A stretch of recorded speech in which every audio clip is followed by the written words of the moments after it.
días. En esta ocasión presentamos lo que es los imperios atlánticos.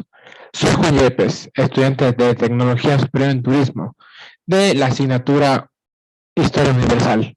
A continuación veremos lo que es el Imperio Español.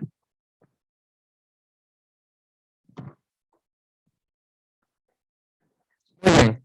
En cuanto al Imperio Español, el Imperio Español nace en el siglo XV, cuando la reina Isabel I de Castilla y Fernando de Aragón contrajeron matrimonio.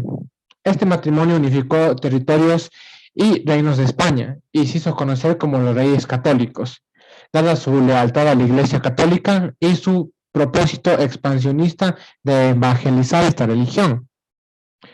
El nuevo reino unificado logró expulsar los remanentes de los moros o de los islámicos. Para 1492 ya se había descubierto América, pero con una campaña hecha por el descubridor Cristóbal Colón. Y así dio fin a la Edad Media, a la reconquista de los islámicos y a una nueva era de la historia. Características del Imperio Español. Muy bien, en su apogeo de los finales del siglo XVIII, del Imperio Español abalanza 20 millones de kilómetros cuadrados, considerados que es la quinta mayor monarquía más grande de la historia. Este imperio conquistó territorios en lo que es América, América del Norte, América del Sur, América Central, Asia, Oceanía, y en cuanto a gran parte de lo que es México, casi todo el territorio mexicano actual, y lo que es gran parte del territorio de los Estados Unidos, como lo que es Texas, lo que es Florida, lo que es Nuevo México, y todos esos estados del sur que componen actualmente Estados Unidos. El modelo extractivista que se impuso América funcionó en ese siglo, en el siglo XVIII, siglo XVII, con la incorporación de mano de obra esclava, mano de obra de la raza negra, traída desde África. Así se pobló especialmente el Caribe, con ricas plantaciones de tabaco, de banano, de azúcar, de café, de cacao y otras especies que se daban en la región caribeña, gracias a lo que es el esclavismo español. Características del Imperio Español. Se manejaba en diferentes sociedades y tuvo una estructura social. Estableció un sistema virreinal en donde tuvieron las audiencias, el virreinato, las audiencias, lo que son los cabildos, lo que son las gobernaciones, cada una de estas sucedidas por lo que son los virreinatos o las audiencias, que fueron extensiones de la metrópoli de la Gran España, allá en Madrid. Esto obligó a conformar una sociedad colonial que distinguía y se distingue entre razas y entre estratos sociales. Tenemos lo que son los españoles auténticos, los nativos españoles. Tenemos lo que son los criollos, hijos españoles, nacidos en Sudamérica, en la colonia. Tenemos lo que son los mestizos. Tenemos lo que son los indígenas. Tenemos los que son los mulatos y los esclavos negros. Decadencia del Imperio Español y los aportes que nos dieron en la sociedad. La decadencia del Imperio Español se da a finales del siglo XVIII y comienzos del siglo XIX, que marcó una crisis económica mundial que afectó particularmente a España. Luego se produjo una gran guerra de sucesión española entre monarquías tras la muerte del rey Carlos II. Muy bien. Esta guerra culminó con el Tratado de Utrecht en 1713, que eliminaba el dominio de España sobre algunos territorios de Europa, como lo fue Italia, Francia, Países Bajos y otros territorios europeos. Sin embargo, no afectó a las colonias americanas y asiáticas, pero después el derrumbe del Imperio Español se da con lo que son las conquistas del Imperio Napoleónico, que llega a inicios del siglo XIX, a inicios del siglo XIX, tras la conquista de España por Napoleón Bonaparte, con la caída de Fernando VII y coronándose así Napoleón Bonaparte como rey de España. Esta sí fue una gran caída del imperio, además de que las colonias fueron derrotando su independencia tras las ideas napoleónicas y las ideas de la Revolución Francesa en ese siglo, en 1820 y los años consiguientes. Muy bien, continuando con los aportes del Imperio Español a la sociedad, tenemos la expansión del idioma español del castellano, que da gran afluencia a grandes dialectos y grandes formas de hablar distintas en cada una de las colonias actuales países de Sudamérica, con su propia identidad, con su propia cultura. La implantación de la religión católica, ya que fue muy importante para lo que es la fe de algunas personas católicas y cristianas en lo que es ahora los países sudamericanos. Un enorme empuje de la cartografía, un enorme empuje de lo que es la navegación y la exploración por parte de España en cuanto a la cartografía y los mapas.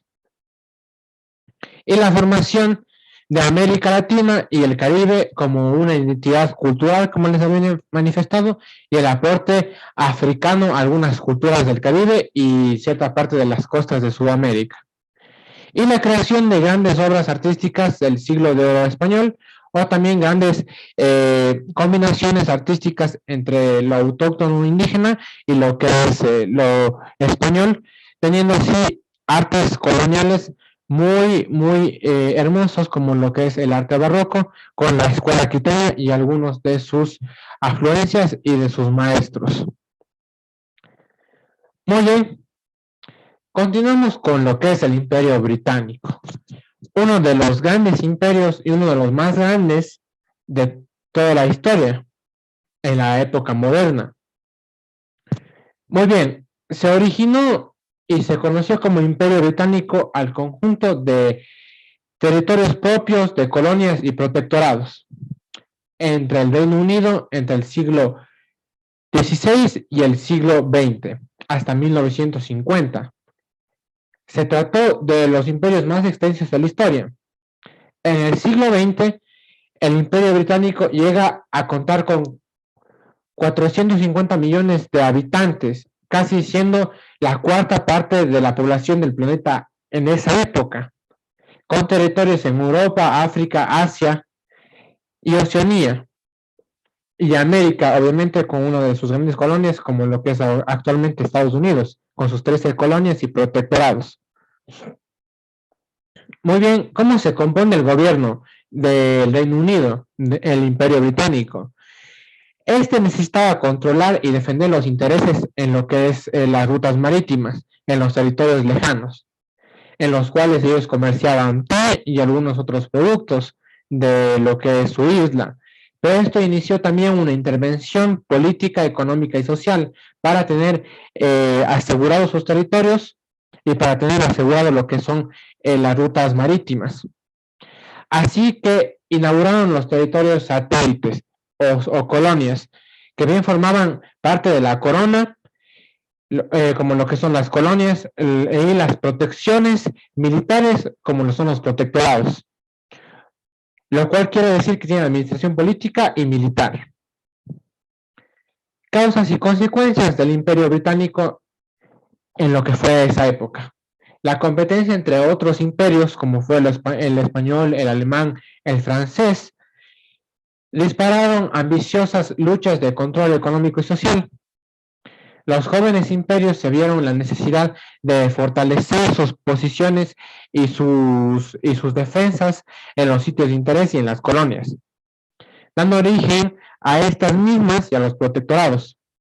Se ampliaron formalmente políticas y también de forma militar el intervencionismo, actualmente lo que es el imperialismo yanqui, pero lo cual afianzó intervenciones en lo que son colonias para asegurar las mismas y sus rutas marítimas y sus territorios. como les había manifestado. Muy bien, el Imperio Británico era regentado por la corona británica, asentado en Inglaterra, en lo que es Reino Unido. Dominaba todas las coronas locales y todo lo que son la escocesa, la irlandesa y los sultanatos y los reinos asiáticos, como lo fue en Medio Oriente y como lo fue en la India. Esto continúa así hasta 1926, cuando se concedió a los dominios británicos el Estatuto de Comunidades Autónomas, es decir, siendo independientes, pero bajo la protección y bajo el cuidado de la corona británica.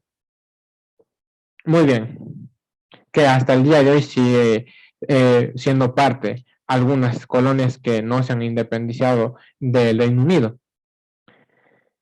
Muy bien, una de las consecuencias que tuvo estas causas fue la colonización de estas colonias, ¿no? Además de defenderlas, en la cual no fue muy extractivista como lo fue la española, pero igual de sangrienta y violenta como todas las conquistas que se dieron en el territorio americano. Pero como todo imperio tiene su final y va perdiendo su brillo, va perdiendo su potencia, en lo cual fue en la Primera Guerra Mundial. Las colonias del Imperio Británico se independizaron. Primero fueron las de Asia con las Indias y las de Medio Oriente.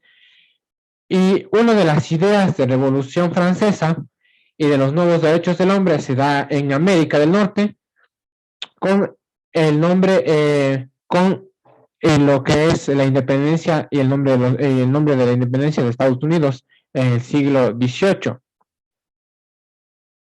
Muy bien, después de su periodo de máxima expansión, como les había manifestado en la Primera Guerra Mundial, desde 1914 a 1918, el Imperio Británico enfrentó transformaciones legales y estatutos de sus dominios, es decir, perdieron territorio, se dieron cuenta que se quieren independizar y perdieron territorio ante sus enemigos, como lo fue Alemania y como lo fue el Imperio Otomano en esa época.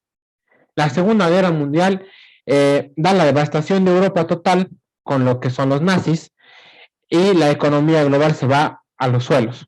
Esto favorece para dar la independencia a otras colonias que se dieron en África y en otros lugares.